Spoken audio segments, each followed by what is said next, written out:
All right. So I'm going to look on my phone at the same time because that's going to tell us what people can see and who's online and all that good stuff. So let's see here. There we are. We're live. Cool. Hey, everybody. It's Alex. I know it's been a little bit since I've done Facebook Live, but I wanted to bring one of my good friends here, Francesco on the line. Let me fix my seat up here. All right. And talk about some of the deals that he's been doing, but also one in particular that him and I started working together on, and along with the brand that I have, the 1-800-FAIR-OFFER brand. But let's wait and see how many people come on the line. It's about lunchtime. See how many people are out on a break and want to catch a Facebook Live. So as you guys come on the line, let me know where you're from or what market you're in. Just say hello, say hi, I'm here, just so we can see you and all that good stuff. And I'll wait a little bit just for some people to come on. So let's hear what we've got. But while people are coming on, how you doing, Francesco? Fantastic. How are you? Good, good. I like your office there. It looks better than what I got going on. You got all these books behind you, which is like, you know, you look like a learned man of... I believe I speak English and I can understand what they write there. Oh, there we go. We got somebody who's commenting there from Phoenix and stuff like that. But the cool thing about Francesco is you're straight from Italy, right? Off the boat. Right off? Oh, literally. When did you come over? It's about 10 years. It's going to be 10 years at the end of August. 10 years ago. Wow. And while you were over there, you knew English while you were in Italy, or what did you when you came over here? Zero English. Just you're in Italy. You don't need English. So, zero? Yeah, zero. I just learned, David Letterman taught me English when I got here. Like late. David Letterman? Yeah, watching TV. I mean, sorry, just. Well, did you go to actual school and stuff like that? I had no choice. I got here with no English besides like food, I love you, and let's go. And I had no choice. When you have no choice, you got to find a way.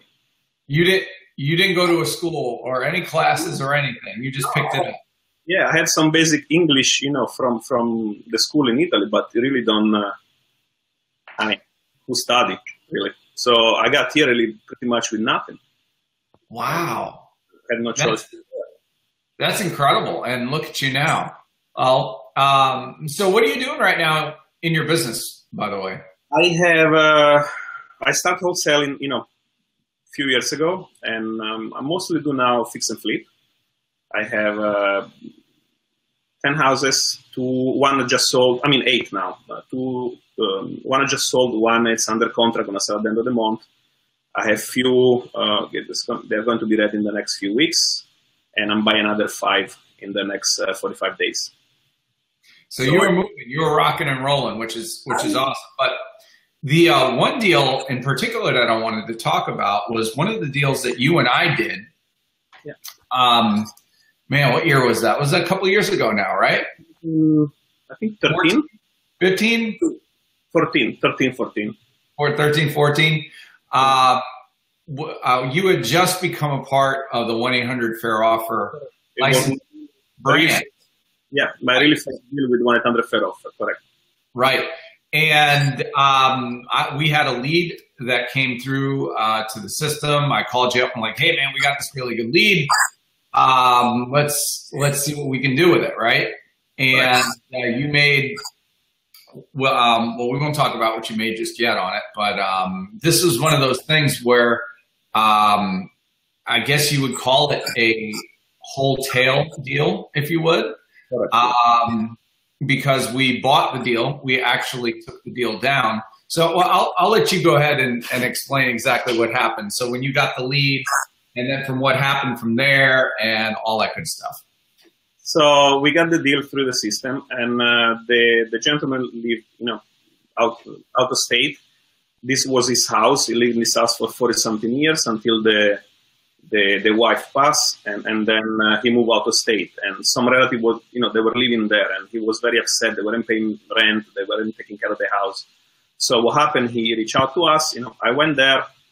The house was in decent condition, but in disrepair. And, it was vacant, right?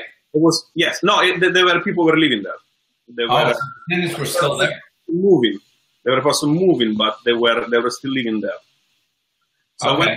When I looked through the house, I figured out what was the renovation cost, what the house was worth, and by this house was a house for sale for $430,000, $450,000, the really next house. So we figured, okay, let's offer $175,000 and see how we go from there, because the house, to be fixed up, it will need $100,000. But it was in this condition. We could just clean it. So we offered $175,000. They took the deal. We closed on the deal. We waited for the people to move about a month and a half, and we just went in, cleaned up the house, and put it back on the market at $299,000, and we got a buyer.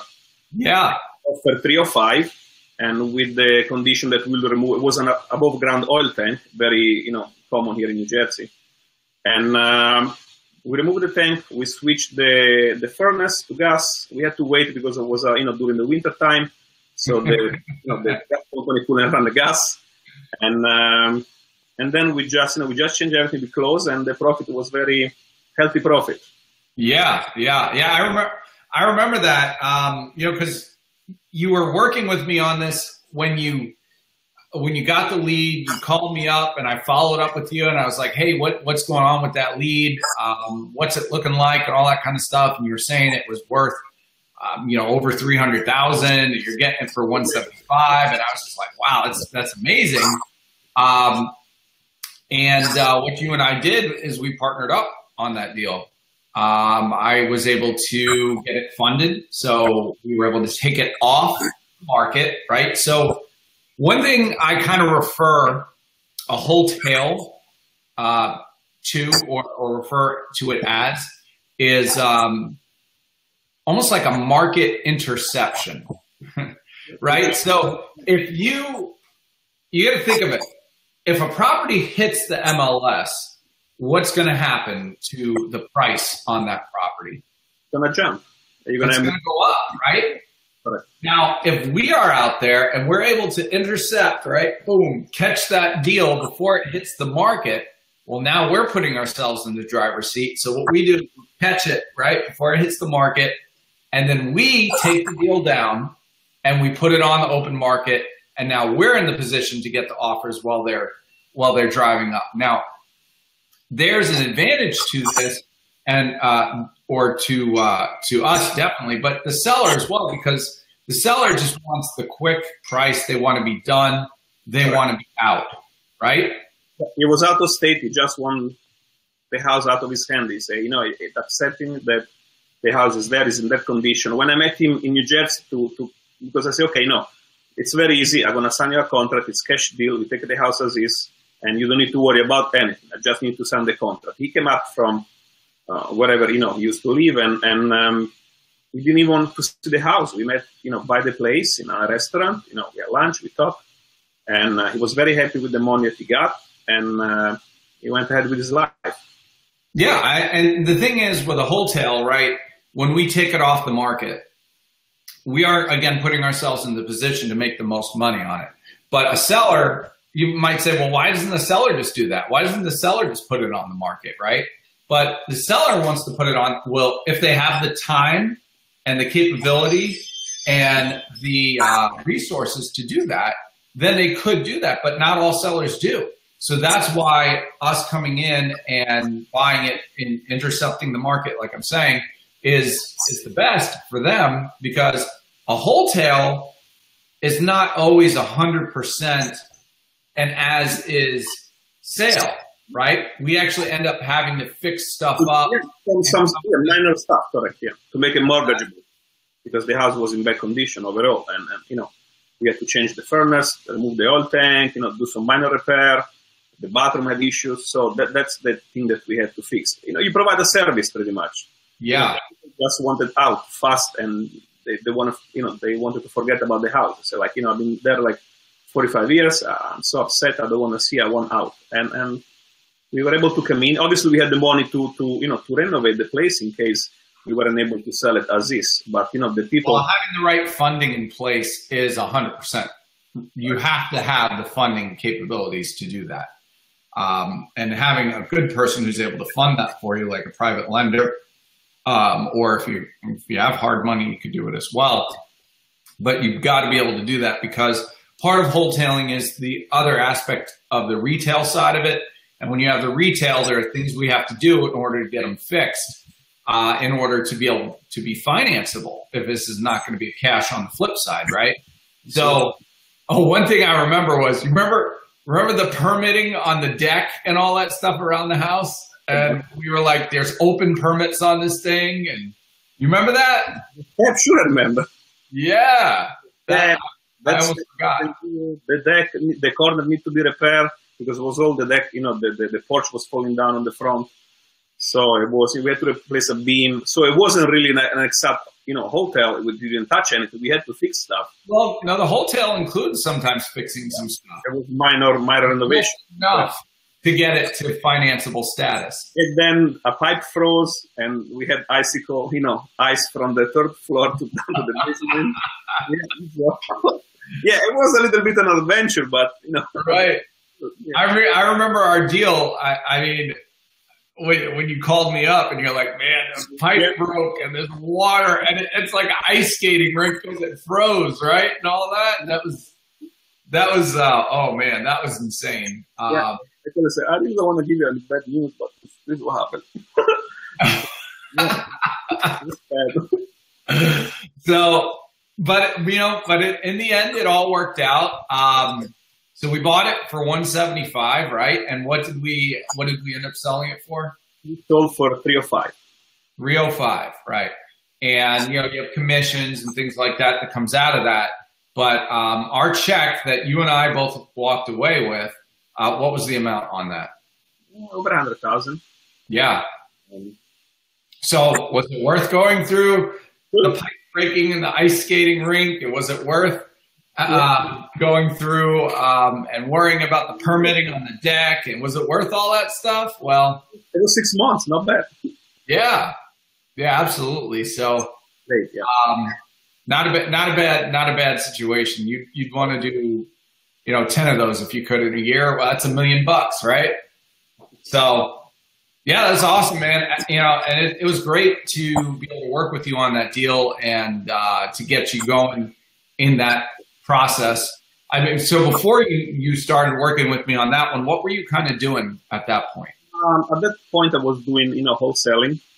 And I was doing at that point. Excuse me? What was the biggest deal you did at that point? That was one of the biggest deals. Before that. It was probably like around the 50,000. You did $150,000 profit. 50. No. At that stage, the 105, whatever was our net profit, was the biggest deal. I did another deal on the that. What was the biggest? Before that. Before that, it was like on the 50,000 range. Okay. So you made before that a profit of $150,000 on a deal before that? No. Okay, that's what I'm saying. So before the deal that we did in Morristown, what was your biggest check date? I got. Yes. Yeah, that's what I was saying, like around 50,000. 50. 50. And that's really good. That's a really good number. I mean, most people aren't seeing checks like that either. In New Jersey, the deal, the spread, you can have it. If you buy right, it's a little bigger. We don't have, obviously you try to make also 10, but in general, the 10 is I don't want to say it's the minimum you will go here, because obviously if you can, if you get some money, you will take it. But in general, you try to stay at least at $10,000 on the wholesale side. So if you do, like 1 or 2 a month and a few a year, you are okay. If you buy low enough, you can make 50,000, 40,000 wholesale fee. It's not uncommon here. Right, exactly. I would say average is like around 20, 25,000 for this part, I'm very close to New York, with 15 minutes off New York. So that's where, you know, if you buy cheap enough and you can do good stuff. Yeah. Yeah. Well, cool. I just wanted to get you on the call here and talk to you about it and share other people, you know, and see how things are going. Yeah, it wasn't even more cool for you because you were in Virginia Beach, like it didn't show up here. So it was absolutely good. Send the money and stay there and enjoy. Yeah, well, that's the whole virtual aspect to it, right? I never saw the property. I never talked to the seller. I never got to ice skate on the frozen water pipes that burst and all that kind of stuff, you know. But again, it's all about having the right people in the right place and all that kind of thing, and us partnering together on that and working with you through that was awesome. Worked for everybody, you know. So, you know, over $100,000, we'll take that for sure. You know, and we go and look for more. So, and for you, it was great because it pointed you in the direction of understanding more of the wholetailing side of things, because at this point, you've done a lot of different rehabs and stuff like that, right? And that could be that could be a mess, right? Yeah, oh, absolutely. If you don't get the right people, it's like crazy. You know, you always want to find, you know, professional people may pay a little more, but never go on the cheap side because always, you know, bite you on the back. And you want to surround yourself with good people, good contractor, treat them well, make sure that everybody make money. You don't want to be the only one and make the money because that they're not gonna help you. You know, right. You gotta leave enough money in it for them to make them motivated. Correct. Have family, have kids. You want to make sure that everybody makes the money. Right.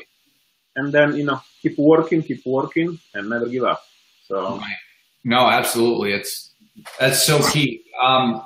So what you've noticed though, as you've been going along, is you are looking more at doing wholesale style. Like those have been the most profitable things for you rather than full-blown renovations and stuff. You have, you know, it's a different, I mean, if you do a full renovation, maybe it's more profitable, but you have much more time involved. So if you can't buy hours, maybe less. On the hotel, if you buy a property that it's, you know, you can get a good price, it's in a good condition, decent condition, where somebody can come in and, you know, buy and fix it themselves, or buy and get a 2 or 3K loan, the renovation loan. Your time in, it's very minimal. It's just source the property, put it under contract, you know, secure your financing if you don't have it, and then just, you know, do minor repair and put it on the market. So your time, the time that you have involved, it's much less. So by hours and by profit, it's much higher. And yeah. You know, I'm doing one right now that, God help, going to be very close to what we did there. And the same thing. I got the property. It's under contract. We're going to close in 2 weeks from now. And I think the house is worth about $100,000 more than what I'm paying. Okay. You know, I have to do a couple of things: kitchen and floor, you know, painting, very minor, you know, minor repair. It can go up, you know, within a couple of weeks you know, from the purchase and for much more. So you gotta look, you know, the deals are out there, and don't get discouraged if you don't find them. You gotta look, you gotta go around. You know, I started wholesaling, and my first wholesale was $5,000. And then, you know, then you grow. Yeah, absolutely. It's, you know, that gets you going, right? On the group, we have a lot of people that are willing to help. You know, there's always you always put a question out. There's always somebody that can help you out. If you don't know something, the group is huge. Yeah. It's easier to find people that are willing to help than people that don't care about you. So, you know, you utilize the group, you know, especially, I mean, I got here 10 years ago with no English. I used to be a police officer in Italy. I had some small real estate experience, but I create my education here through different training, through different courses, through different events. You know, we went, you know, a few events together also. So surround yourself with good people. Yeah, absolutely. So what would you say then are, I mean, just some education points here on the video about what makes a good wholesale deal, right? Well, number one, being able to find the deal, right? Correct. Which is having the right marketing systems in place and different ways of approaching the marketing side would be from a branded side, right, and a non-branded side. So we've got two different ways of attacking the market. You know, one thing that I noticed in my market, I don't know if you guys have seen this yet, but do you guys have any Trader Joe's up by you? Oh, yeah. Okay. Do you have any Aldi places? Yes. You have Aldi as well? Yep. Okay. What about Lidl? Have you seen them? Not yet. Not yet. Not They're yet. on the way. Okay. Yes. You know that. Very interesting about that. They're all owned by the same company. Wow. Right. So they are attacking the market, the kind of the organic, cheaper side of the organic market, but they're attacking it from different ways. So you have Trader Joe's, which is kind of the, you know, more expensive, right? And then you got Aldi, which is a little bit less. And then Lidl, which remains to be seen what that's going to cost. I think I've got one right down the street from my house that's going to be opening up. The same company owns all of these. They take over the market that way, right? With different brands and different faces. So just like with 1-800-FAIR OFFER, it's a brand, right? I also have faircashoffer.com. It's a brand. And then I also have myself, you know, just me, Alex Youngblood. So from attacking the market from three different angles, and you own each and every single one of them, you're more than likely to get a piece of it because you're attacking it from three different ways, you know? So, and you're a licensee with 1-800-FAIR OFFER as well, so you can use that branded arsenal. Absolutely. That's most of my marketing go out as a branded standpoint. And I encourage everybody, like, if your area is available, not in New Jersey, I have most of them, but, you know, if around you have your area, you know, it's available, I'll suggest you take a look at it. And it can give you an edge. You know, it's a lot of Joe buy houses, Frank buy houses, you know, like my aunt buy houses. It give you a kind of authority. And you know, the brand is nationwide. So yeah. You know, my postcard, my letter. Yeah. Here's the 1-800-FAIR OFFER, right? Yeah. You got my letter is always, let me see. It's always on top. Yeah, it's in here. Fair Cash Offer. 1-800-FAIR OFFER, and then just me. You're looking at me, Alex Youngblood. So you know, there's the three different brands, and you know, same thing. And if you approach it from different angles, you definitely can maximize that. So correct. It's just about to find the property. You gotta make sure that the property is in a decent area, and it doesn't need major renovation. You're always gonna find on the market somebody that is handy. You know, his father is a builder, or the aunt, the uncle is somebody can help on the house. So you can get somebody that is willing to take a house and need a little bit of work. Again, there is 2 or 3K loan, renovation loan, that allow the buyer to borrow the money for the purchase, for the renovation, and do it over time. So you may better off some time. Again, if the house doesn't need major renovation, it's in decent condition, you know, it's just outdated. And it's an avenue, you know, worth trying to the wholetailing. Right. So finding the property, funding the property, that's also important, right? You got to have the funding. So you've got private lenders of your own that you're working with now, right? And pay them a decent return. Correct. Yeah, they stay home. They don't see the property. They don't do nothing, and there is an agreement. Agreement, and everybody get their own money. Right.